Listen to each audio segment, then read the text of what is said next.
Hey Freek, hoor je mij? Ik hoor jou zeker. Kijk, dan zijn we helemaal goed. Nog 1 minuut op de klok. Helemaal goed. Zou je ook mijn computer nog panelist willen maken? Ik zit er ook met mijn computer in.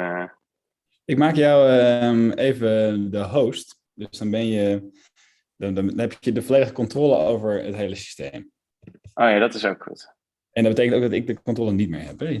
Dus dat, oh, jeetje. Oh, help. Ja, dat was spannend. Oké, here you go. Laat me nog even 2 dingen zeggen als je klaar bent. En dan kunnen we beginnen. Ja, even kijken. Change role to panelist. Oké. Even kijken of alles werkt. Of ik nu ook mijn presentatie en zo kan delen. Maar ik denk het wel. Oh, host disabled participant screen sharing. Oh dear. Even kijken hoe we dat ook weer deden. Webinar settings. Share screen. Ja. Oké, seems to work. Zijn we al online of nog niet? We zijn online, ja. Oké. Let's switch to English because let's switch to English. Indeed. So once your screen is working, Freek, then I'll do a 30-second introduction, and then we can go. Yes, sounds like a plan. Oh, you don't see me yet.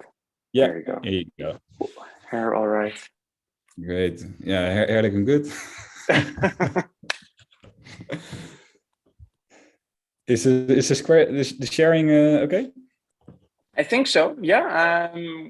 Whenever I'm going to start, I will share my screen, and it seems to all work. So it should be all right. Good. Okay, everybody. Good morning. So it's 1 minute past 10, and I think Dutch time, and I think there's people joining from lots of different places. At least in the list, we have roughly 500 people signing up. I saw people, I think, from the US, people from India, so lots of different places present. So good morning, good afternoon, good evening, wherever you are. We have Freek Teunen, and Freek is both a friend here and a former, I should say, a former colleague now in the AR/VR Foundation. So Freek is the former Dutch chapter lead for the AR/VR Foundation, and also I think quite experienced in the field with the VR OWL, and Freek will say more about that later. If you're listening, a couple of notes. If you have questions, put them in the chat. So Freek, to make your life easy, I'll collect all the questions and post them to you at the right moment. Sounds great. But don't be afraid to ask questions. Freek is a Dutch person. He can handle any kind of question that will come his way. If you want a certificate for the session, then please email me right after the session. So don't wait a couple of days, but email me right away, and I'll send it back to you in your inbox. So with that, Freek, over to you.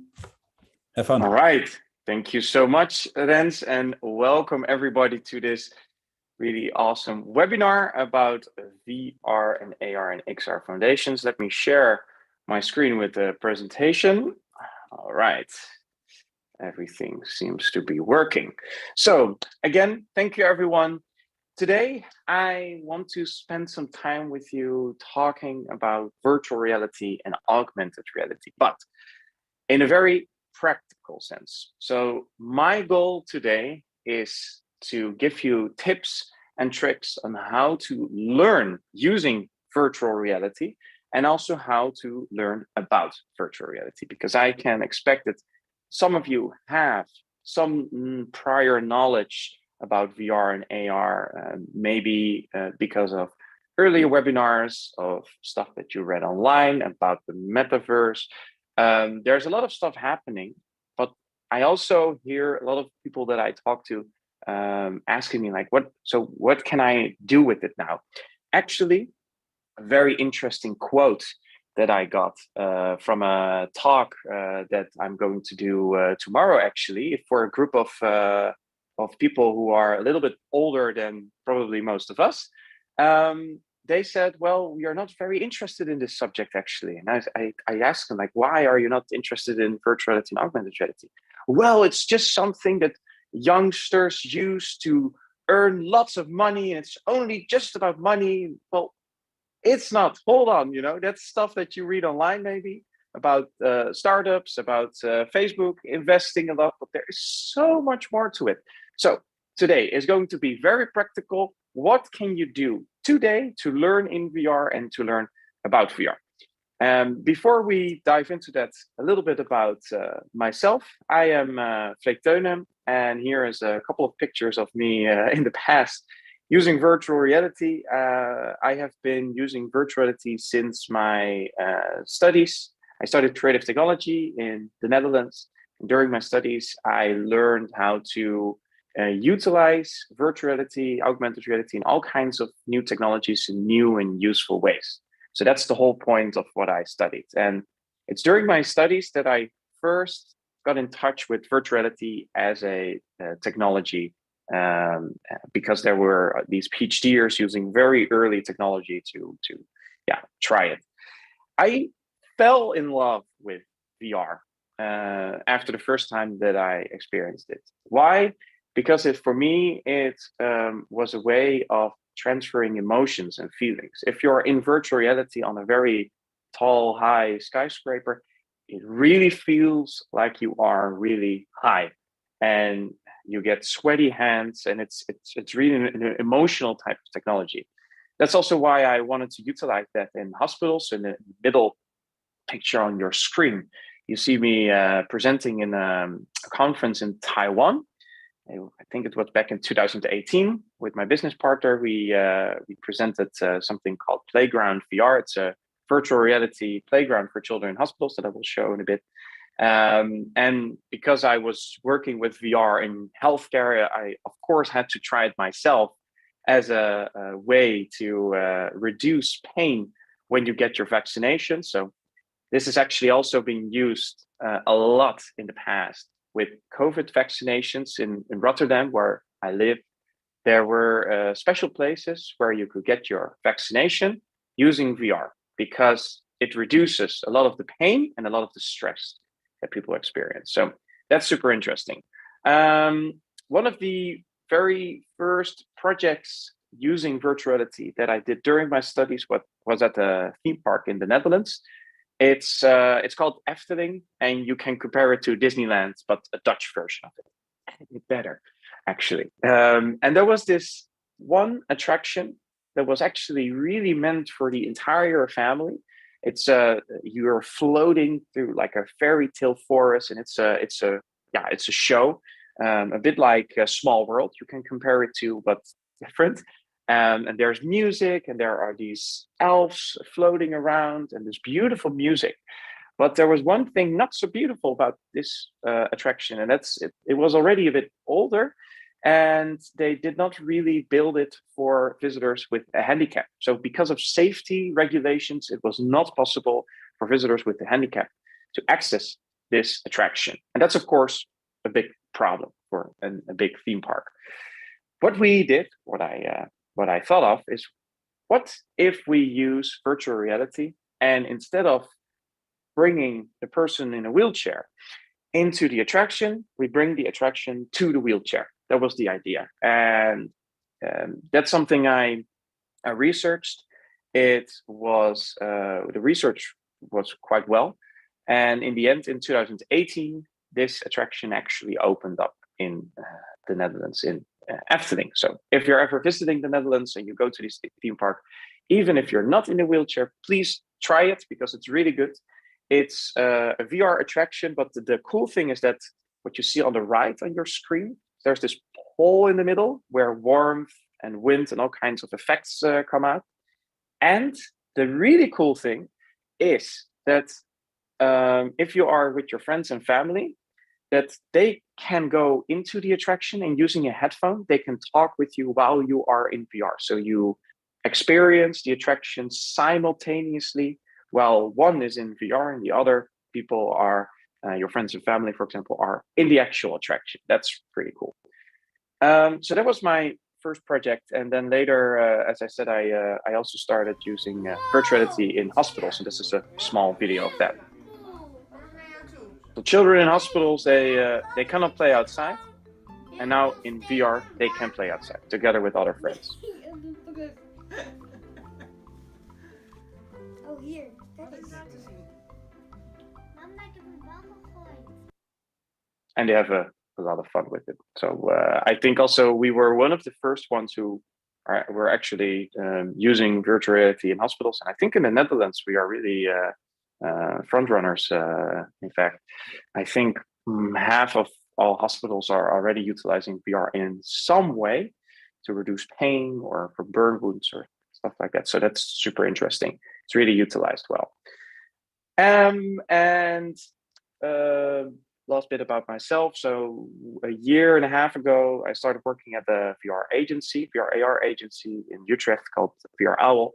I got in touch with them because I wrote a book about VR, small bit about it. So I interviewed a lot of different agencies in the Netherlands who are using VR and AR for business purposes. And I got very interested in what VR Owl was doing and started working there.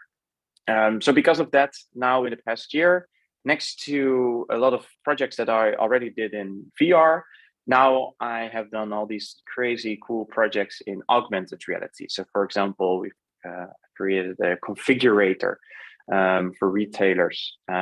We have been digitizing a lot of different products for e-commerce in 3D for AR purposes. So that's super interesting. Won't go into too much detail. If you're interested in the projects that we're doing, you can visit VROwl.io, and owl like the owl, the bird. So enough about that. You came here today to learn about virtual reality and augmented reality. And before we talk about what you can do with it, how you can learn using virtual reality and augmented reality, let's first dive into the terms, because we really cannot talk with each other about these technologies if we don't know exactly what the differences are. So before we dive into some use cases, let's go into the terms. And if I explain it to people, I often first draw a line from left to right. And it's a spectrum. You can call it a spectrum. And on the left side, it's real life. And that's where we go to the right side, and we are going to digitalize our surroundings more and more and more until we have fully digitalized our environment and we are in the realm of virtual reality. And in the middle, there are a couple other terms as well and technologies. So let me go through, let me explain the most important ones that you need to know today. And that is augmented reality, mixed reality, and virtual reality. And because it's a line, you can already expect it's not really that these are the only technologies on the spectrum. There is a lot of stuff happening, and there are all kinds of terms for it. But I don't want to go into too much detail today because we only have an hour, and we need to discuss the most important ones. So augmented reality, mixed reality, virtual reality. What are the differences? If we first talk about augmented reality, here is an example of that I often use because I talk also with a lot of engineering companies. So imagine that you are working in a factory. You're working with all kinds of different machines. What often is happening is that these machines are, for example, built in, let's say, Germany. And this this employee and machine is now in the Netherlands, and something is wrong. There needs to be some sort of transfer of knowledge, and maybe the only expert who knows exactly how this machine works is at this moment in Germany. What they often can do now today is use augmented reality to explain for other people how different stuff on the machine works. So what you see here is a tablet. The employee in the machine park at a specific company is holding a tablet and is streaming the image of the tablet to, for example, an expert in Germany. And this expert can use augmented reality to pinpoint and highlight specific parts of this machine.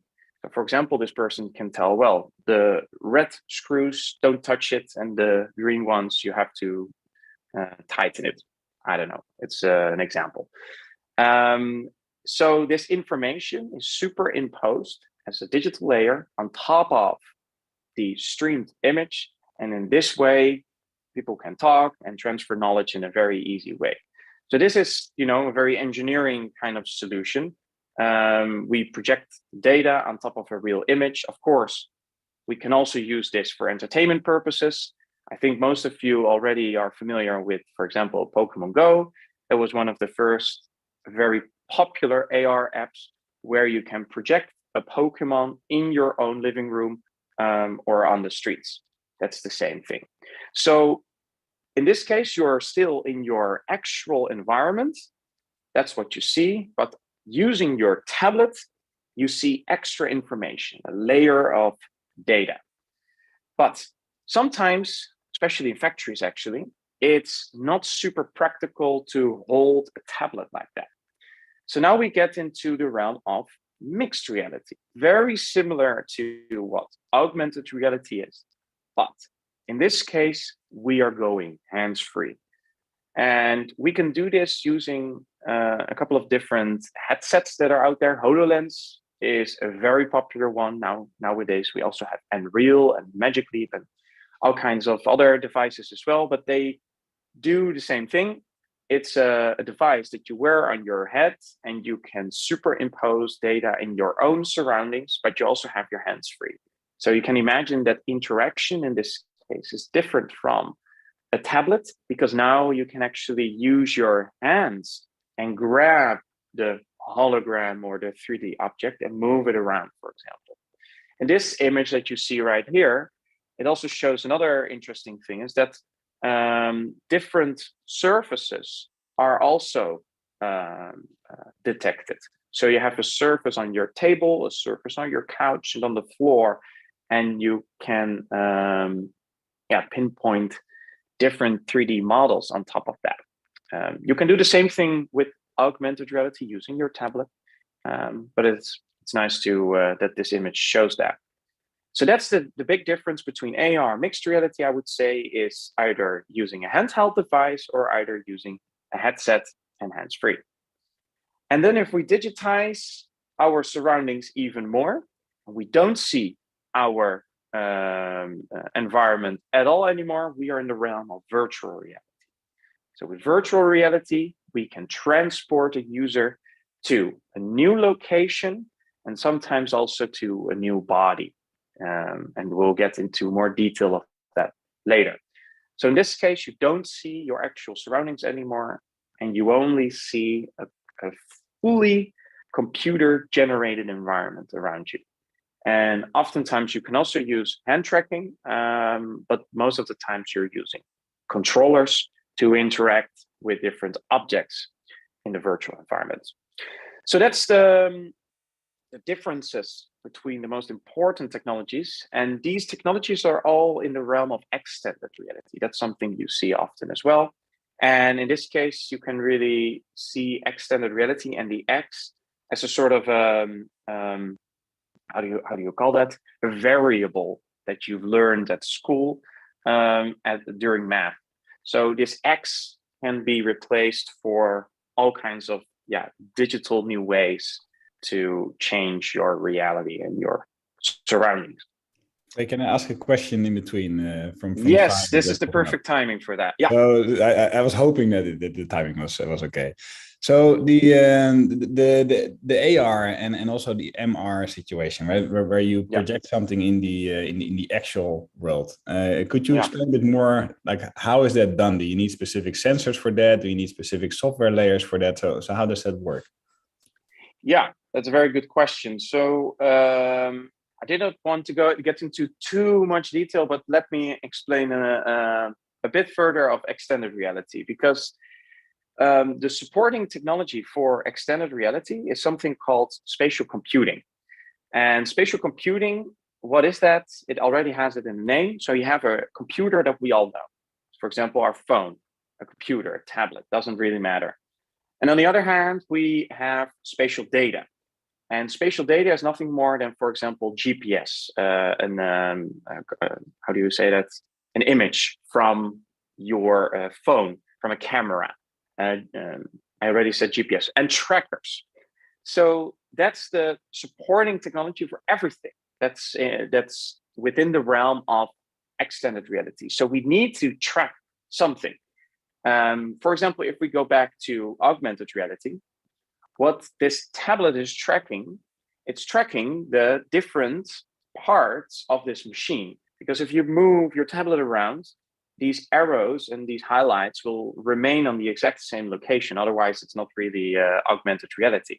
So what is happening right here is that using your camera image and computer vision, so that's part of the machine learning world, it's trying to pinpoint the data on the exact same location while you're moving your camera around. If we go into the mixed reality, it's doing quite the same, actually, because in these headsets, there are also cameras, actually. But now it's also tracking your hands using the same cameras, which is quite interesting. And it's searching for surfaces in this example. So we've learned a machine using camera input to find and detect where a flat surface is or a vertical surface, for example. And that's how these technologies are powered. And in VR, for example, we have the same thing, but often you can use external sensors or internal sensors. And we see that there's a difference. Sometimes they're using cameras, but other times they're using, other type of technologies. And this, the way we are going to track different, or the different subjects, our surroundings, the way we track that is also changing. So if you look, for example, at new iPad Pro and new iPhone Pro Max, they all have a LiDAR sensor implemented. And LiDAR is a distance sensor. And that's interesting because now, next to camera input, we also have distance sensors who can very precisely detect where objects are in your surroundings. So that's a bit how all that is powered. I hope that answers your question, Rens. I think that's quite helpful. So you also have multiple sensor types, right? You have the cameras, you have LiDAR. Are there more sensors that we're using at the moment? Lots of it. And I think there are actually hundreds of different sensors, not all on the market yet. If you look at universities and new startups that are coming up, there are so many different ways to track people. I mean, we can also say that, for example, if you use if you track people using, for example, Wi-Fi with triangulation, something like that could also be used again to power a specific type of extended reality application. So as soon as you track something, a position where you look where something is, and you want to connect that to a computer, we are already talking about extended reality, but it depends on the use case and it depends on the level of digitalization of your surrounding. If we talk about AR or VR, for example, or something in between. I think a simpler question, and then we can continue. But the simpler question is: can you also access these environments without putting on goggles? Well, that's I don't know if you've ever been to. We just talked about Efteling and theme parks. If you've ever been to Disneyland or Universal Studios in Florida, especially Universal Studios is far ahead of everyone else. What they are using, and I have to search for the right word.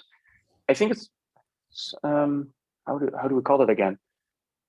Yeah, it's so for example in VR, we can talk about the headsets, but what these theme parks are using, they're using parabolic projection screens, and they project an image on top of that screen, and then visitors can also wear 3D goggles. So what happens is that you can still see each other, but because everything around you is a parabolic projection screen, you only see that what the projection is showing you in the right perspective. Because you're also wearing 3D goggles, it's also stereoscopic, just like a VR headset. So no, we don't always need to utilize a headset for this. For AR, the same. In Disneyland, for example, they have the final show at the end of the day, and they project. They do use projection mapping on the castle, something like that. We could say is also called some sort of AR. We're not using really we're not using trackers in that sense, but we have tracked where the castle is before we put on the show. So in that sense, we can say we have tracked it, we're just not moving it around anymore. So yeah, there are all kinds of crazy ways to create these experiences without the need of headsets and hardware on your head, at least. Yeah. Great. There's lots going on the chat, so I'm trying to support you a bit with the Yeah, great. Thank you so much. I see. All right. So go ahead, because I know we have more to show. So, lots. Yeah. All right. Then to also quickly tell one other term that we need to discuss, and that's the metaverse. And you've done other webinars about that as well, I know, Rens.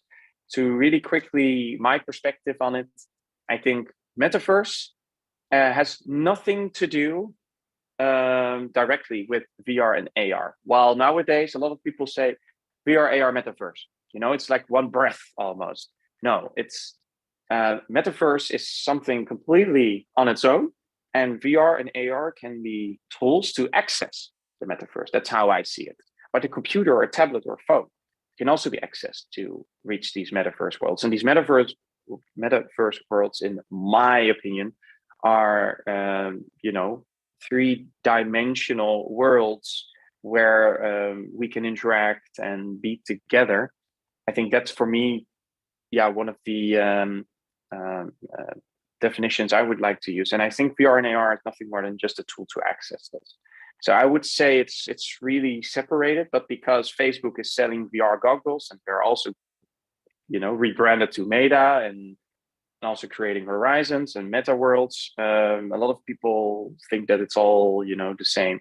It's not, I would say, because the use cases and the things that you do with it are completely different. But that's just to get it out of our way. Then if we quickly go into a little more depth in how these different extended reality experiences are created, we have to discuss, two different ways. One is game engines, and game engines are, ways to create 3D worlds. And these 3D worlds and game engines, these are also used for all kinds of AR, VR, MR experiences. That's also why, if you want to learn about VR and AR, my tip number one would be to start gaming, because the gaming industry is really an inspiration for all kinds of experiences that you want to create for your own business, for learning purposes, for all kinds of purposes next to entertainment. The gaming industry is the biggest inspiration for VR and AR. So for example, at our VR agency, we also game a lot because we can learn from these interactions. We can learn from, the realism of these games.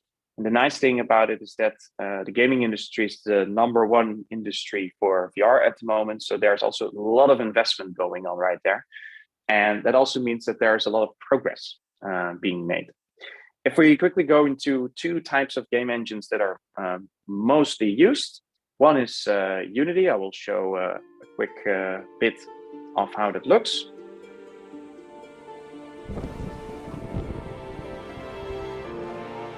Looks truly great. As you can see, you can create very realistically looking environments, but also more cartoonish environments.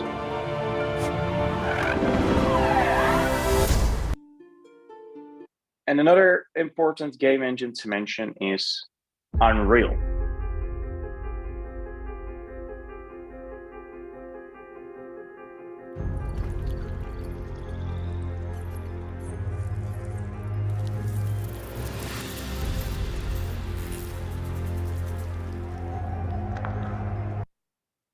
So to quickly discuss the differences between Unity and Unreal, because some of you might be interested in creating VR or AR experiences yourself, I would say very briefly, because there are a lot of differences, but maybe the most important differences is that Unreal is really focused on true realistic looking 3D environments. And Unity is really focusing on creating a platform where you can create all kinds of different experiences for all kinds of different devices. So if you want to create, for example, a VR game that you can also easily launch on, I don't know, a HoloLens or mobile phone or a web or whatever, then Unity is really a way to quickly create all kinds of different experiences for different platforms. While on the other hand, if you, for example, want to help, or if you own an e-commerce website and you want to create real-time and very fast renders of a virtual product that's look, beautiful and really realistic, then Unreal would be the perfect fit for you. So that's the differences between these game engines, and game engines power everything that we do in VR and AR. And then another interesting technology that is used very often for VR and AR is 360-degree video cameras. And I would recommend to you, if you want to start with VR, for example, get yourself a very cheap 360-degree camera and start using it. For example, you can start experimenting with the height of the 360-degree camera, for example. You can start experimenting with the edit. You can do a lot of different things. And the nice thing is that you don't need to learn how a game engine works. You don't need to learn how to program. And you can be really creative with it. And I think like a cheap 360-degree camera already starts at 200 or 250 euros. So that would be a tip. So these are like the different types of tools that we have to create XR experiences. Rens, are there any short questions about that before we go into? Yeah, a good one for short questions. So there are a couple of questions on the actual usage, right? So because what you're showing, of course, is fantastic, right? And you're in the middle of this space. Yeah. And I saw some questions about like, okay, so how much is this actually used? And I can also imagine it's different if you're in Silicon Valley or in Amsterdam or in Delhi or Mumbai. That's probably not completely the same. So do you have any statistics or any views on what's the actual usage currently in society?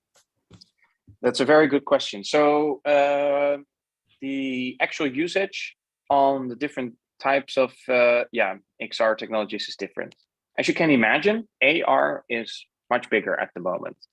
And that's because everyone already has an augmented reality device in their pocket. Because you can use your mobile phone for these experiences. And the interesting thing about that is often when I explain AR to people, then I ask them like, who of you has experienced it before? And then not a lot of people raise their hands. And then when I ask, how many of you has seen these filters for makeup on social media? And then some women especially, they raise their hands and they say, oh, well, I have seen it. That's super practical. I can, experiment with different hair colors. I say, well, that's already AR that you're using.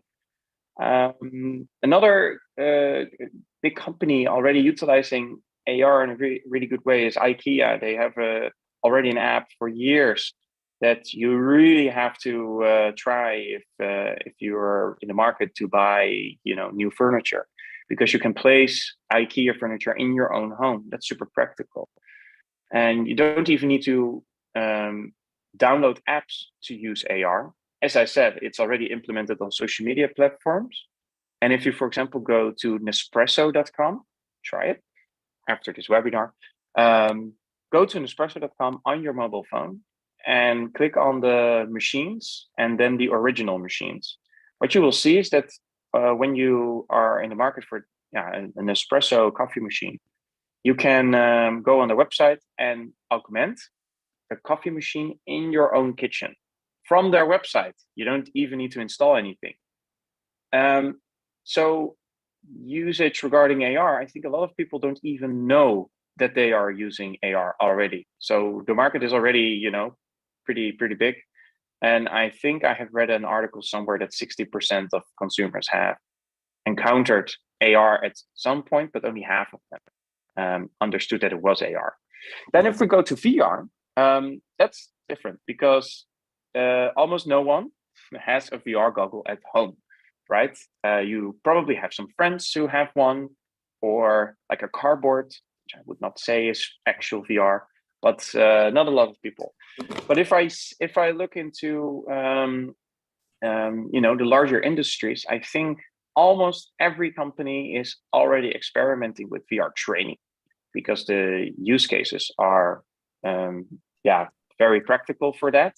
If you have a large company with over 1,000 employees, then VR training is the way to make training more efficient. So a lot of companies are already experimenting with that, especially with 360-degree video, because it's cheap to create and because it's super realistic. But also a lot of companies are using game engines and 3D environments for training.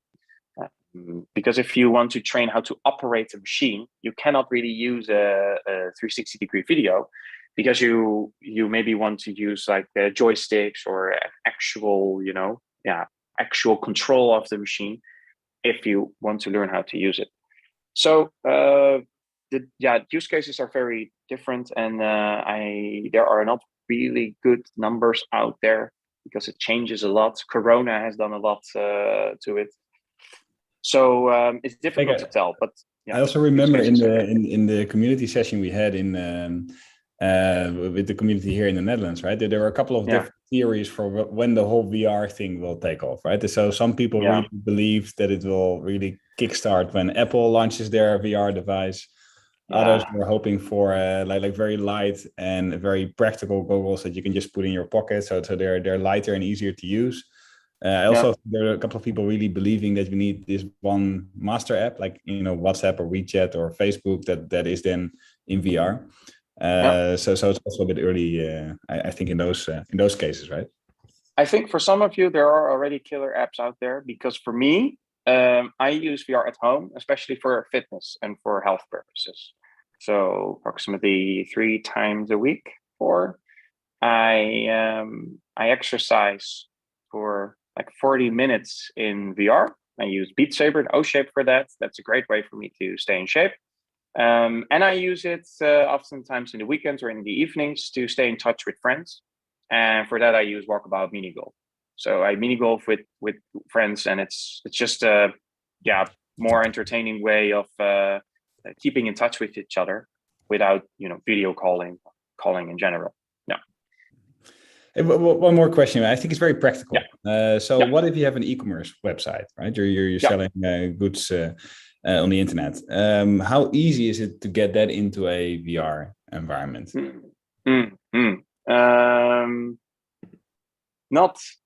Not too easy. I'm so sorry.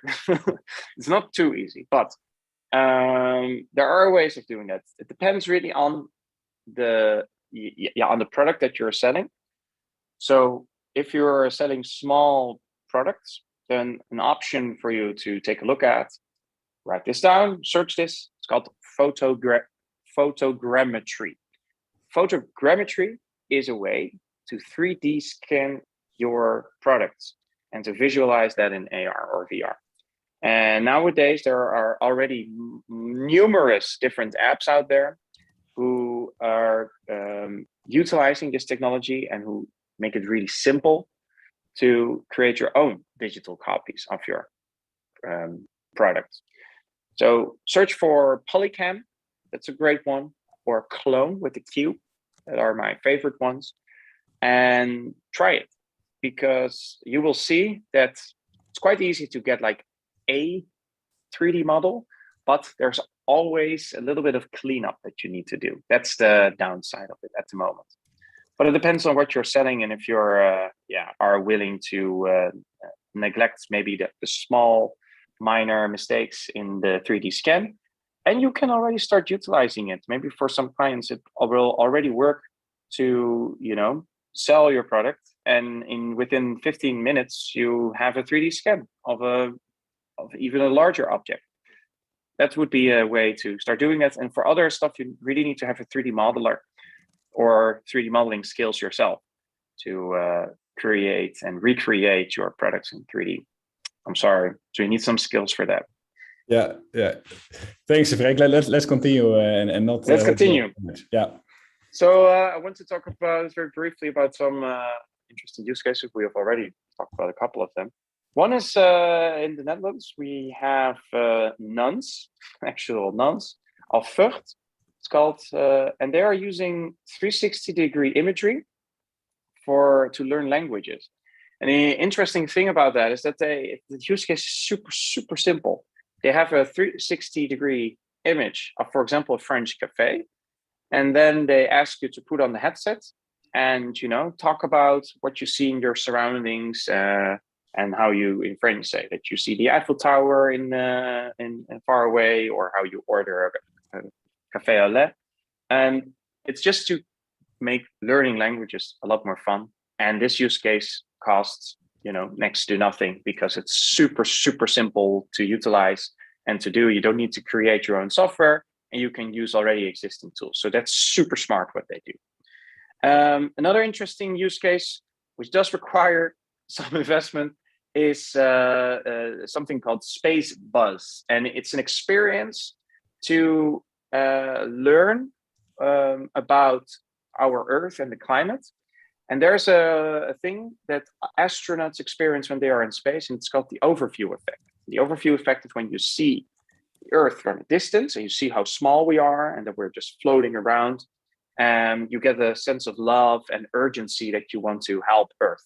So by experiencing this in VR, you also experience this overview effect, and they say they create ambassadors for Earth. Let me show you a quick video of this.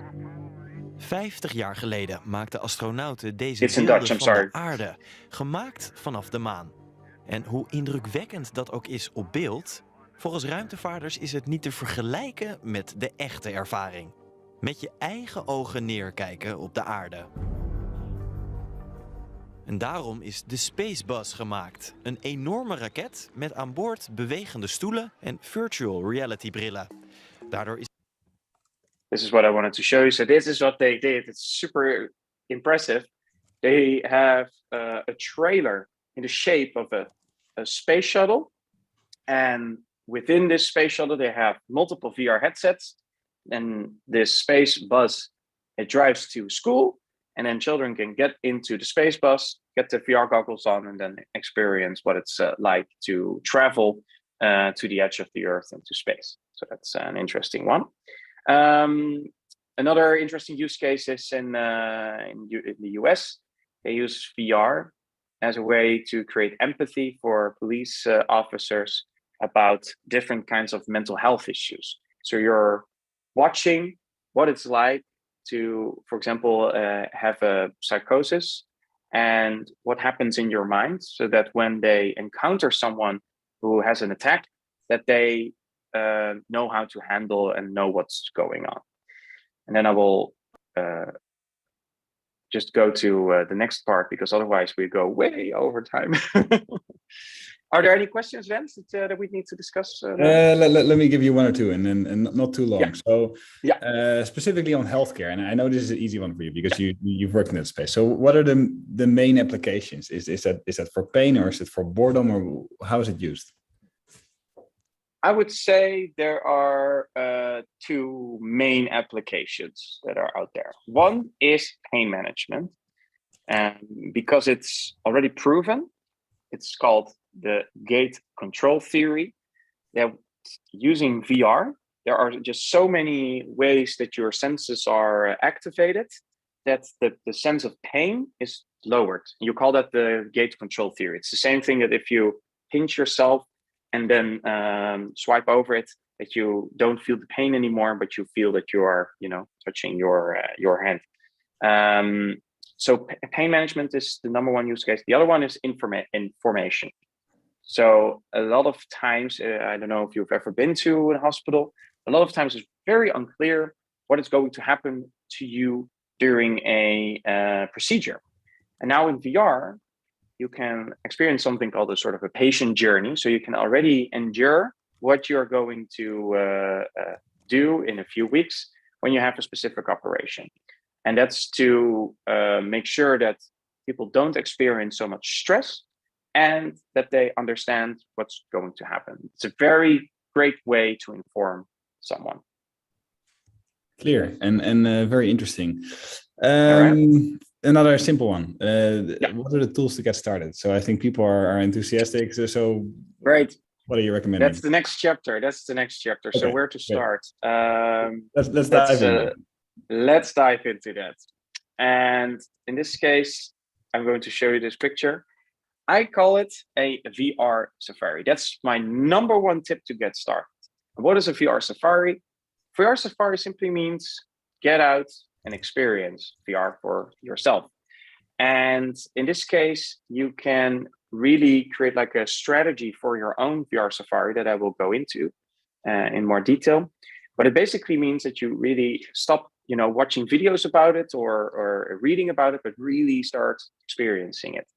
And it means that you have to, ask friends, ask other businesses if they are using VR, if they have a VR goggle at home, and if you can try it for yourself sometime. And especially businesses who are already utilizing VR, they're very happy to talk about it because they are also often very proud of it. Go to VR meetups, stuff like that, and just get yourself a VR goggle. If you want to buy one for yourself, I would recommend either go for the left option. It's an Oculus Quest 2, nowadays called the Meta Quest. It's a consumer device. It's really interesting for gaming purposes. But the nice thing about that is that there are just so many different applications for it. And on the other hand, if you have a PlayStation already at home, get yourself a PlayStation VR goggle because it's a great device and you already have probably some games that you can use with it. Because the important thing is that you experience these different environments, but also the interactions, gameplay, and stuff like that. As I said before, VR games are, the best way to learn about what VR is and what you can do with it yourself. And when you get that headset on, and you start experiencing these apps, explore for yourself the following. Explore what you feel when you are in different kinds of apps. Explore the interactions that they have implemented. Look around in this virtual environment, what that looks like. Test out the different locomotion styles. Locomotion is the way of moving in VR. Quickly go into that. In VR, oftentimes your environment is larger than your actual physical space. So developers use something called locomotion so that you can explore this super large virtual space without actually moving to your own wall or too far away. And there are, Rens, question to you. How many different styles of locomotion do you think there are in the world? Guess. I have no clue, Freek. There are over 200 different locomotion types. There is a website that explores and collects all the different locomotion styles. Over 200. That's insane. What does it mean? I don't even know what it means, different locomotion. So it means like walking in VR, and there are just over 200 different ways of walking in VR. So the easiest way to walk in VR is something called teleportation. So you pinpoint using your joystick to the ground and then you walk there.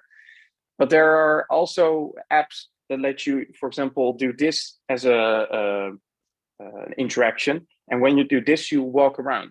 There are also accessories that help you move. So there are like these sort of treadmills that you can walk on, and you walk in the physical space. You stay in the same place. It's like you're like a hamster, and then you walk around. So and there are 200 of these types of locomotion styles. It's unbelievable. So that also means there's no clear winner at the moment, right? So everybody is just doing their own stuff. No, everyone is still experimenting, and that's why you have to explore that when you have the VR goggle on, see how the developer has done that and what you think about it, and create your own opinion of that. So that's something to explore. And the other thing is style of the VR app. So there are so many different styles, and some are really realistic, other ones are cartoonish, but explore that too. And then I have some question on this, Freek, earlier from Bart, if I remember correctly. And the question is like, because you have, for example, the Jurassic Park app on Oculus Quest, which is sort of cartoonish, right? And you have what you showed with Unreal, you have very realistic looking apps. In your experience, is one more immersive than the other, or one preferable? No. It depends on different aspects. So Jurassic Park, for example, it needs to run on a standalone headset. That means that you don't really have a lot of graphical power to utilize. So that's also why they probably have done this specific style. It's just the limitations of the hardware. On the other hand, it also depends on the age group and the target group that you want to get interested in your app. Because if it's children, then I guess children are way too scared. If the dinosaur looks truly realistic, that's just simply not so cool and too scary. So it depends on different things. I don't really care about style too much. It's just if you go for a particular style, just make it look beautiful. Clear. Thanks. All right. Then I will quickly go through a couple of different apps that I would recommend you to try when you go on your own VR Safari. One is called the Plank Experience. And this is probably something that a lot of you have already seen somewhere. It's where you have to walk on a virtual plank on the 50th floor of a building.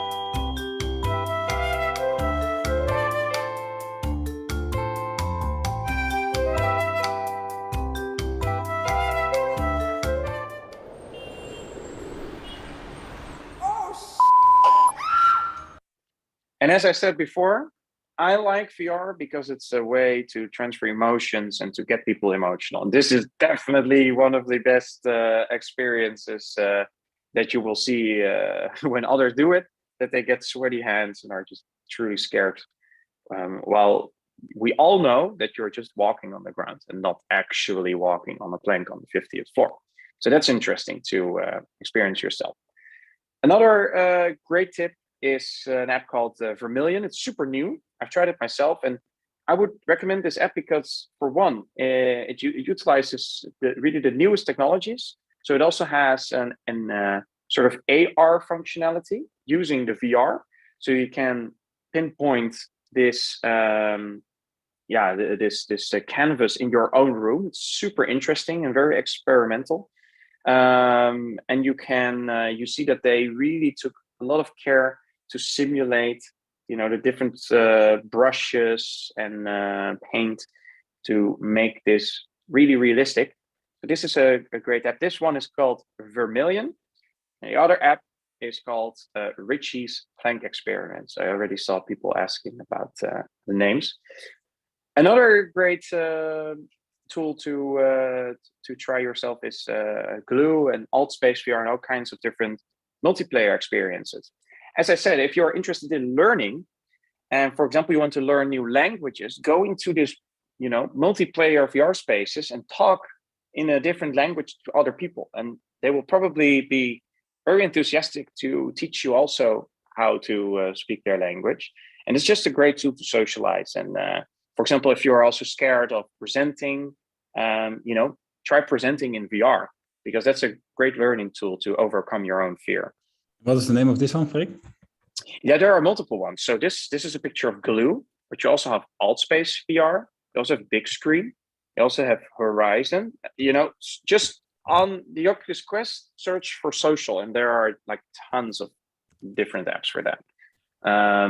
By the way, this app that I talked about before, if you want to learn how to paint, this app also has like tutorials and stuff like that. So super interesting. I want to learn how to paint, so I'm trying this myself. We talked about learning languages. There's also an app called Mondly, and Mondly is really focused on learning a language yourself. This is a picture of that. It's interesting. If you're interested in cityscaping and in learning how buildings are created and surroundings, public spaces, then Arkio is an interesting app to try. And there are also other ones as well. And it's sort of a 3D modeling tool that you can use to create cities. It's interesting. This is a picture of my favorite app. It's called Walkabout Mini Golf. It's not really a learning tool, but you can probably learn how to become better at mini golf. I don't know if you want to, but this is just a great social tool. to get together with other people and socialize and play mini golf games. This one is also interesting. It's called National Geographic VR.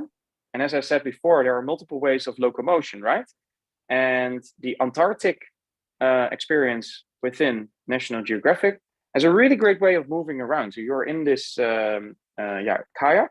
You have to actually kayak like this to make this movement to move around on the water. It's super, super great.